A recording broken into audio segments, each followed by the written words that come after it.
It is a scam taking hundreds of people to a tune of $36 million. In this case, the con artists knew exactly how to outsmart their targets. I've been very blessed. The Lord took care of me well. I'm making a lot of money and having a lot of fun. That's Gary Milby pitching his company, Mid-America Oil and Gas, to potential investors. We guarantee production. These wells that I'm offering you folks to get into today, okay, will last longer than I'm going to live. Milby provided a detailed prospectus, as well as what seemed like a strong argument on why investigators should trust him. How many of those have been productive wells? All of them. All of them. You're about 100%. Yes, sir. Oh, that's great. Well, it's, that sounds phenomenal in the oil business.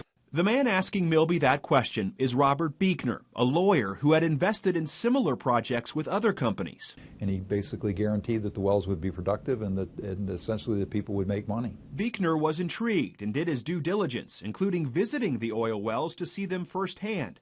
As this picture shows, Buechner witnessed oil gushing out of the wells and was impressed. He would, when these things blew off, would say, oh my gosh, this one's going to be 60 barrels a day, or this looks like a real winner, this is going to be 90 barrels a day.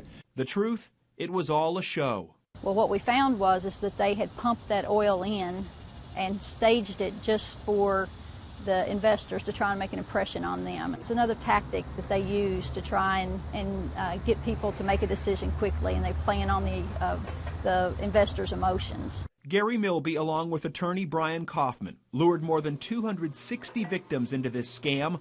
Total losses more than $36 million. And Brian Kaufman was like the wizard in The Wizard of Oz. When you pulled back the curtain, he was the one that was always pulling all the strings. Inspectors found Kaufman was depositing investors' funds into accounts he and his family controlled. The money bought condos and luxury items. He had bought a yacht that was named For Your Eyes Only. This yacht was purchased with investors' funds and was valued at about $1.5 million. The scam began to unravel when investors started asking questions about their statements. The big problem was we weren't getting the money that we'd been promised. Buechner says he did everything he could to research the investment. The problem, the con artists in this case outsmarted the victims. This wasn't a case of where there wasn't adequate due diligence done. I guess you could say, well, the due diligence was flawed because you didn't get the right answers. Well, I don't know how you can get the right answers when you ask the right questions and people give you intentionally wrong answers.